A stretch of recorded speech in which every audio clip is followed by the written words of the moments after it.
hendaklah ma'ghaslil wajhi, dengan membasuh wajah, min ghasli juz'in minar ra'si, daripada basuhan ya bagian daripada kepala ya.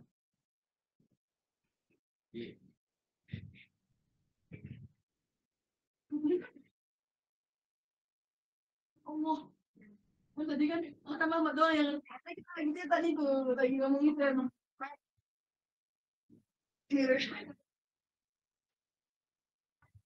Wala budda, maka dia harus atau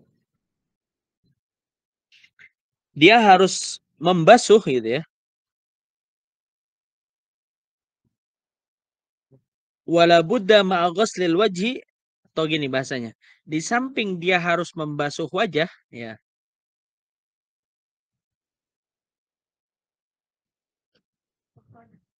Min ghasli juz'in minar ra'si war raqabati. Dia juga harus membasuh sebagian daripada kepala ataupun raqabah, dan raqabah itu leher ya.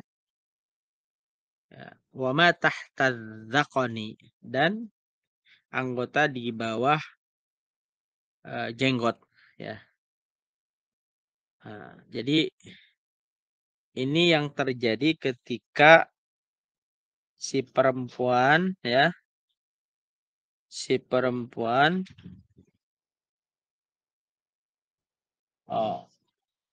ini terjadi apabila si perempuan atau si laki-laki ya, ketika dia berwudu, dia juga harus membasuh bagian daripada kepala yang ada di belakang ya, bagian kepala dan juga leher. Seperti itu. Di bawah janggut atau di bawah dagu ya. Seperti itu. Bisa dipahami, Bu?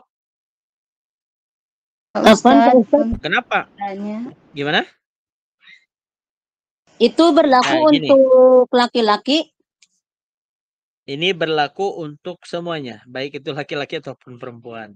Jadi kalau wudu ketika jadi tadi kalau bahasan tentang perempuan tadi sudah ya, jenggot perempuan yang tebal udah, titik sampai walau kasupan. Nah, ini permasalahan baru. Wala budda ma ghaslil wajhi min ghasli juz'in min ar-ra'si wa raqabah wa ma tahta dzaqan. Jadi seorang yang berwudu selain membasuh wajah juga dia diharuskan untuk membasuh melebihi daripada anggota wajah gitu. Seperti apa? Bagian leher gitu ya. Kenapa begitu? Untuk memastikan air itu tidak hanya pas ke arah wajah, paham gak ya? Jadi tidak pas, tapi juga dia lebih gitu. Seperti itu. Model ibu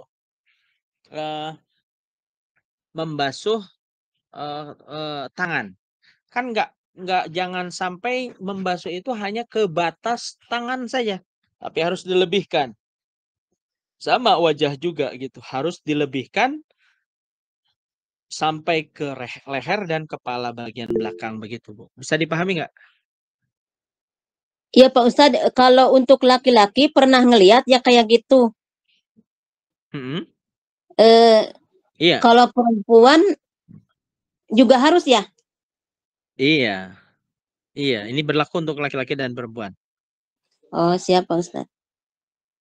Ya. Pak Ustadz punten. Gimana, Bu?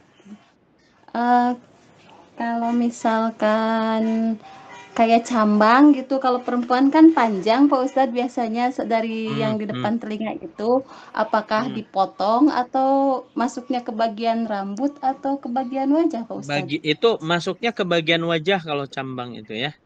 Jadi itu seluruh cambang yang bagian perempuan itu semuanya harus basah. Jadi kalau dia tidak basah berarti tidak sah itu. Karena dia bagian dari wajah. Gitu. Iya. Ya kan biasanya suka panjang gitu, berarti buat ngendarin tidak terbasuhnya mendingan dipotong aja ya Pak Ustadz. Ya. Ya diusahakan dibasuh aja atau terserah mau dipotong juga Pak. Yang jelas ya, Kalau ada rambut yang ada di posisi wajah, ingat Bu, wajah itu batasannya mana? Batasan wajah itu mana? Batasan wajah itu mana?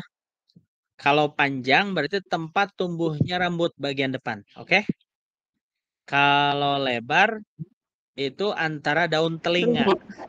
Antara daun telinga. Dipahami nggak? Ya. Iya. Kalau Iya. ada rambut ada di antara itu, berarti pastikan rambut tersebut harus basah dengan air. Jadi kalau misalkan si rambut itu masih kering, ya tidak sah wudunya, gitu. Itu Bu. Ya. Baik Ustaz, hatur nuhun. Wasalisu yang ketiga, kita lanjut. Ya. Ghaslul yadaini ilal mirfaqaini. Membasuh kedua tangan sampai mirfaqaini, sampai siku.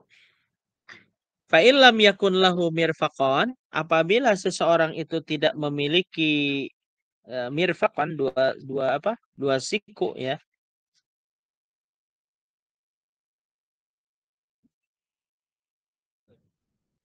Jadi kalau seseorang itu tidak memiliki dua siku, bagaimana? Wa'tubira qadruhuma, ya. Maka dikira-kirakan. Dikira-kirakan itu gimana? Yaitu berarti bagian yang ada di basuhlah pada bagian yang memang terpotongnya sampai mana gitu sikunya itu. Gitu. Wa yajibu ghuslu ma 'alal yadaini min sya'rin, ya. Dan wajib ya membasuh ya 'alal yad wa yajibu 'ala ma, dan membasuh pada perkara 'alal yadaini, di atas dua tangan ya, min sya'rin daripada rambut, wasil'atin ataupun sil'ah. Sil'ah itu kayak apa ya? Pentol apa sih namanya tuh? Tahu pepentol, Bu?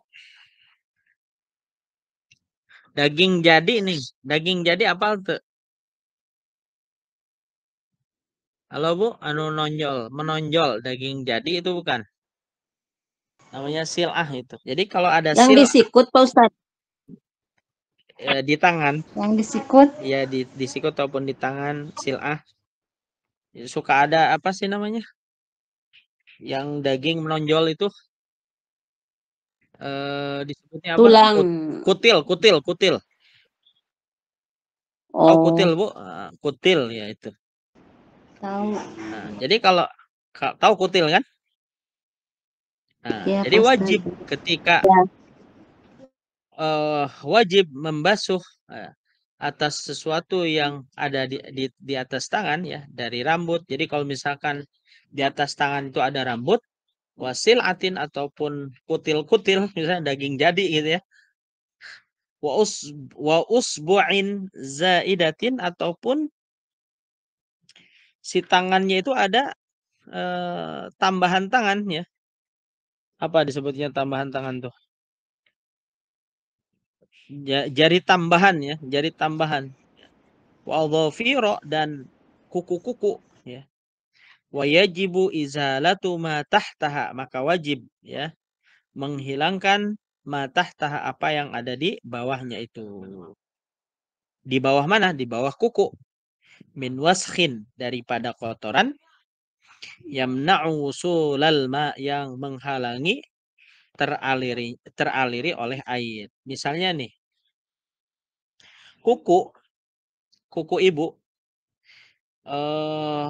itu habis buat mie dari terigu. Nah, kemudian ibu tuh wudu misalnya. Nah, di kuku itu ternyata banyak apa namanya? Bekas-bekas daripada tepung tersebut, yang mana si tepung tersebut menghalangi mengalirnya air ke dalam kulit. Maka wudunya nggak sah tuh kalau seperti itu. Berarti harus kayak gimana? Harus dibersihkan dulu itu si kotoran-kotoran yang ada di bawah kukunya itu gitu. Paham ya? Seperti itu. Termasuk misalnya ngorek tanah, letak dan sebagainya, menghalangi aliran air ke kulit. Itu juga sama ya.